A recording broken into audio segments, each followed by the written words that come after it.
नमस्कार, आपके साथ मैं हूं सपना मदेशिया और आप देख रहे हैं प्रजातंत्र टीवी। बेबाक, बेखौफ, बेफिक्र। और आइए रुख करते हैं कुछ खास खबरों की ओर।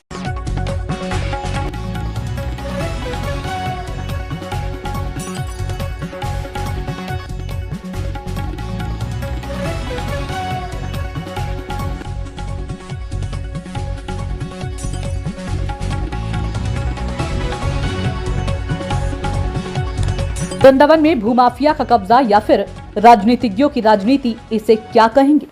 1700 करोड़ रुपए की भूमि अधिग्रहण योजना कंपनी सनसिटी हाईटेक के द्वारा उत्तर प्रदेश सरकार में जमा धरोहर राशि यह कहते हुए वापस ले ली कि यह योजना कल बाधित हो गई है। मथुरा जनपद के थाना क्षेत्र जैंतवा कोतवाली वृंदावन थाना क्षेत्र में भूमाफिया इस कदर हावी है कि उत्तर प्रदेश सरकार भी उन भूमाफियाओं पर कार्रवाई करने में सक्षम नजर नहीं आ रही है, क्योंकि कंपनी बनाकर कृषि भूमि की बतौर रजिस्ट्री कराई और उससे पहले उत्तर प्रदेश सरकार से भूमि अधिग्रहण नोटिफिकेशन कराया गया। उक्त भूमि अधिग्रहण नोटिफिकेशन के अनुसार सैकड़ों किसानों की कृषि भूमि को डेवलपमेंट के नाम पर रजिस्ट्री करा ली गई। उक्त भूमि अधिग्रहण अधिनियम के अनुसार कोई डेवलपमेंट नहीं किया गया और सैकड़ों किसानों की कृषि भूमि की रजिस्ट्री में 10-10 रुपए का स्टाम्प शुल्क अदा किया गया। इसके बाद प्रशासनिक अधिकारियों के द्वारा उक्त कंपनी व खरीदारों पर करोड़ों रुपए का स्टाम्प शुल्क कम लगाने की कार्रवाई की गई, परंतु आज तक कोई भी स्टाम्प शुल्क कंपनी व खरीदारों के द्वारा नहीं चुकाया गया। उत्तर प्रदेश सरकार को अब भी उक्त किसानों की कृषि भूमि पर वह कंपनी व खरीदार अपना कब्जा किए बैठे हुए हैं। बेचारे किसान प्रहलाद सिंह सेंगर छंटीकरा, चंद्रपाल सिंह जैंत, नरेंद्र सिंह, भगवान सिंह अर्जुन, सुरेश छंटीकरा, गोविंद जैत, विष्णु भगत आदि अनेक किसान धरने करने को बैठे हुए हैं। करीब 28 दिन बीत गए, उन किसानों की आज तक किसी भी प्रशासनिक अधिकारियों के द्वारा कोई खैर खबर तक नहीं ली है। ये धरना प्रदर्शन जनपद मथुरा की तहसील सदर के क्षेत्र नगला रामताल में हो रहा है। अगर किसानों के साथ धरने पर बैठने के दौरान कोई भी अनहोनी घटना घट जाती है तो कौन जिम्मेदार होगा। इससे पूर्व ही नगला रामताल के पास नेम सिंह महाराज के ऊपर उक्त भूमाफिया के द्वारा हमला किया गया था। बाल बाल बची थी जान। इसके बाद न्यायालय में कार्रवाई विचाराधीन है।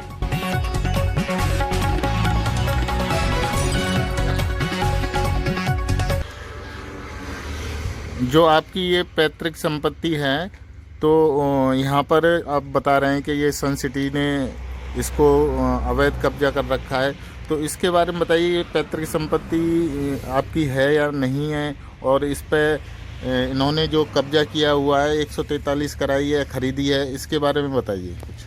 देखिए, ये प्रक्रिया एक अधिग्रहण के तहत हुई है। ये अधिग्रहण के तहत घोटाला हुआ है। ये बाकायदा धारा 4 हुई। धारा 4 के बाद स्टाम्प छूट हुई, तमाम शासनादेश हुए, अखबार में आई। तो ये तो एक तरह की किसानों की पैतृक और कृषि भूमि, बड़ी उपजाऊ भूमि है हमारे यहाँ की, आप देख सकते हो, सरसों खड़ी है। और अब इन लोगों ने इसको अधिग्रहण के नाम पे किसानों को बहका करके जमीन को हड़पने का प्रयास किया जाता है। कुछ जागरूक किसान है, उन्होंने अपने मुकदमे कोर्ट में विचाराधीन, लेकिन अब कोर्ट में विचाराधीन होने के बावजूद भी प्रशासन की मिली भगत से, एमबीडीए की मिली भगत से फर्जी कागजों के आधार पर ये उन जमीनों को दूसरे लोगों को फंसा के बेचे दे रहे। हमारा तो बाबा से यही निवेदन है, सरकार से यही निवेदन है कि सबसे पहले ये खरीद फरोख्त जो हो रही है, इस पर तत्काल प्रभाव से रोक लगे। दूसरे नंबर, इसकी सही जांच हो, ईमानदारी के साथ जो घोटाले हुए, जो फर्जी कागज पाए जाते। जी, ये आप धरना दे रहे हैं, ये किस वजह से धरना दिया जा रहा है? भैया, मेरा नाम प्रहलाद सेंगर है और हम छठिया के रहने वाले किसान हैं। हम लोगों की यहाँ ये पैतृक संपत्ति कृषि भूमि है। इसको भूमाफियाओं ने धारा 4 लगा के नोटिफिकेशन करके इस जमीन को हत्या लिया है, जो 5 साल का समय था, समारोह समाप्त हो गया। तो प्रशासन के द्वारा आपकी क्या मांग है, कि क्या चाहते हैं? प्रशासन से हमारी मांग ये है कि सन सिटी में जो प्लॉटिंग की जो बिक्री हो रही है, पहले तो इस बिक्री को बंद किया जाए, क्योंकि हमारे मामले न्यायालयों में विचाराधीन हैं और हम पर और न्यायालय पर अतिरिक्त लोड पड़ेगा। हमारी प्रशासन से मांग है, सबसे पहले इनकी जो सन सिटी में जो प्लॉट की खरीद फरोख्त हो रही है, ये कब्जा करने, इसको रोका जाए और उसके बाद हमारी ज़मीनों को वापस किया जाए। जो समय समाप्त हो गया, इनका कोई राइट ही नहीं है और हमारी ज़मीनों पर कब्जा करके बैठे हुए। इस धरने को लगभग कितने दिन हो चुके हैं आपके? आज 27वां दिन है लगातार, और ये हमारा ये धरना है जब तक चलेगा, जब अनिश्चितकाल जब तक हमें न्याय नहीं मिल जाता, हमारी भूमि हमारे वापिस नहीं मिल जाती। अभी तक कोई शासन प्रशासन से यहाँ पर कोई अधिकारी वगैरह आए हैं? कोई अधिकारी, कोई प्रशासन अधिकारी हमारे पास अभी तक नहीं आया, क्योंकि उनकी मिली भगत साठगांठ है प्रशासन के साथ। वो वहाँ पैसे पहुँचा रहे हैं और हमारी कोई सुनवाई भी नहीं कर रहा है।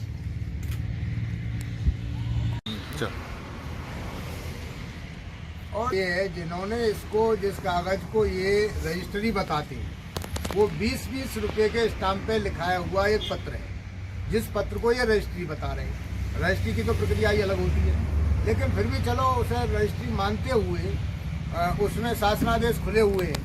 वो सारे शासनादेशों का कहीं भी किसी भी शासनादेश का कोई अनुपालन नहीं हुआ। ये केवल किसानों को ठगने और गुमराह करने, इन जमीनों को हड़पने के लिए एक षड्यंत्र बनाया गया।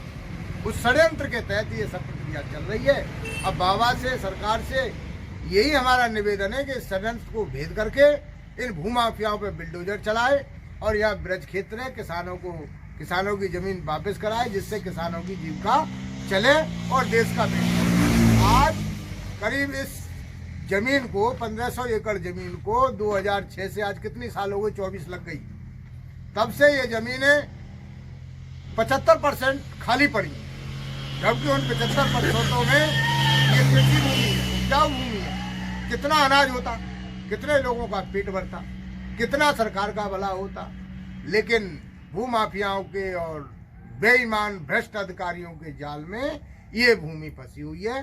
बाबा से हमारा ये निवेदन है कि बाबा इस भूमि को मुक्त करा के किसानों को दो, तो आगे भी आपकी जय जयकार होगी।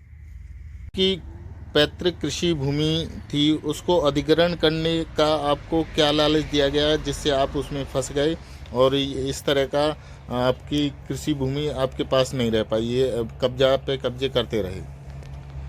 ये लॉलीपॉप दिया गया था, बहुत सारे आश्वासन दिए गए थे, बहुत सारे चीज़ें कही गई थी, जैसे सर्किल रेट का 4 गुना मुआवजा, बच्चे को नौकरी और 20% विकसित भूमि। मतलब ये 1700 करोड़ के सपने दिखाए थे इन्होंने इस भूमि के विकास के लिए, और उसी में करके ये सब अधिग्रहण, धारा 4, फिर नोटिफिकेशन, प्रेस में, अखबार में 10% विकसित भूमि। माने इन लोगों ने किसानों को बहकाने का उस समय की सरकार ने और इन भूमाफियाओं ने पूरा प्रलोभन दिया। अब वो कुछ है नहीं, कोई भी किसी को कोई पैसा नहीं मिला, कोई किसी को कुछ 6 लाख रुपए दे दिए, किसी को 3 लाख रुपए दे दिए। ये कहा कि पैसा आ रहा है, 1700 मिलेगा। 1700 करोड़ की फिल्म बताई, 1700 करोड़ रुपए का लॉलीपॉप दे करके ये सब झमेला बाजी, उसका 10% निकाल ले। और इन्होंने जब पैसा वहाँ बताया कि ये एमबीडीए में पैसा जमा हो गया है और पैसा आने वाला है, बाद में 2014 में 2014-15 में ये कहते हुए उस पैसे को वापस निकाल लिया है वहाँ से, विकास प्राधिकरण से, कि साहब हमारी तो योजना खत्म हो गई, अब हमारा पैसा वापस दे दिया जाए। तो अब बताओ, वो भी कंपनी अपना पैसा ले गई, सरकार ने भी अपना वो कर लिया, हम तो फंसे रह गए। ना तो हमें मुआवजा मिला, ना हमारी ज़मीनें हमें मिल रही, और हमारी ज़मीनों पे वो कब्जा करके और प्लॉट करके बेच रहे टुकड़े टुकड़े करके। तो हमारी तो सरकार से यही निवेदन है, यही प्रार्थना है कि इसकी सही जांच करा के धोखेबाज दगाबाजों के खिलाफ सख्त कार्रवाई की जाए, उन पर बाबा का बिल्डोजर चले भूमाफियाओं पे, और किसानों की ज़मीन मुक्त करके दी जाए। तो फिलहाल के लिए इतना ही, दीजिए इजाजत, नमस्कार।